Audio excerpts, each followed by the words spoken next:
કોડીનાર મુકામે રાવણ દહનનો કાર્યક્રમ યોજાયો। તારીખ 24ના રોજ કોડીનાર મુકામે વિજયાદશમી કમિટી તેમજ ભવાની ગ્રુપ અને વિવિધ ગ્રુપના સાથ સહકારથી ભવ્યથી અતિભવ્ય રીતે ઉજવણી કરવામાં આવી। છેલ્લા 38 વર્ષથી રાવણ દહનનો કાર્યક્રમ ઉજવવામાં આવે છે।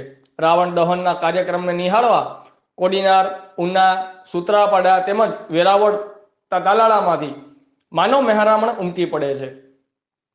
આ કાર્યક્રમ નિહાળવા માટે અંદાજે 1 લાખ માનવ મહેરામણ ઉમટી પડ્યો હતો। તેમજ આ સાથે મુસ્લિમ સમાજનો ઉર્સ કાર્યક્રમ પણ યોજાયો હતો।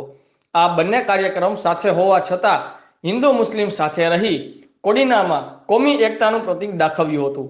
કાર્યક્રમને સફળ બનાવવા વિજયાદશમી કમિટી, ભવાની ગ્રુપ કોડીનાર, નગરપાલિકા કોડીનાર, મામલતદાર સાહેબ, પીઆઈ ભોજાણી સાહેબ, પોલીસ સ્ટાફ, કોડીનારના પૂર્વ સાંસદ દિનુભાઈ સોલંકી, સુભાષભાઈ ડોડિયા તેમજ કોડીનારના તમામ અગ્રણીઓ સાથે રહી અને જહેમત ઉઠાવી હતી। રિપોર્ટર રાજેશભાઈ જાની, આઝાદ મીડિયા લાઈવ, કોડીનાર। શરૂ કરેલી આ પરંપરા છે। પરંપરા આજે વિજયાદશમી મહોત્સવ સમિતિના કાર્યકરો અને ભવાની યુવક મંડળના કાર્યકરો, અન્ય અલગ અલગ યુવક મંડળના કાર્યકરોના માધ્યમ દ્વારા આ વિજયાદશમી છે એ નિરંતર 38મા વર્ષમાં પ્રવેશ કરી રહી છે।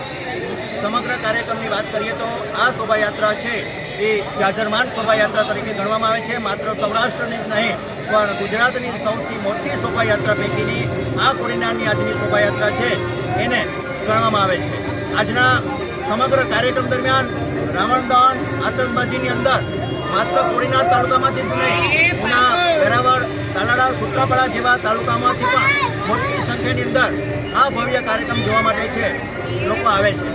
સમગ્ર રાવણ દહનની વાત કરીએ તો આના માટે 1 મહિના જેટલું મહેનત એ અલગ અલગ કમિટીના કાર્યકરો છે એ કરતા હોય છે। આ કમિટીના કાર્યકરોને કામો વહેંચી દેવામાં આવે છે। જેમ કે ભવાની યુવક મંડળ છે સ્ટેચ્યુ નિર્માણ કરે છે, સમિતિ છે એ ફાળો છે એ એકત્ર કરે છે અને આ જે પણ શોભાયાત્રા છે એની વ્યવસ્થા સાચવે છે। આ સમગ્ર ભવ્ય કાર્યક્રમ કરવા માટે થઈને આ કમિટીને ઓછામાં ઓછી 5 થી 6 લાખ રૂપિયાની છે આવશ્યકતા દર વર્ષે રહેતી હોય છે। સાહેબ, આને ખર્ચ પૂરો કરવા માટે તમે શું કરો છો? આ સમગ્ર ખર્ચને પૂરો કરવા માટે કોડીનાર નગરના નાના મોટા વેપારીઓથી લઈ અને જે પણ એજન્સી ધારકો છે, અલગ અલગ વ્યવસાય સાથે જોડાયેલા લોકો છે, એ પછી નાનામાં નાના રેકડીવાળા હોય કે પછી કોઈ કોન્ટ્રાક્ટ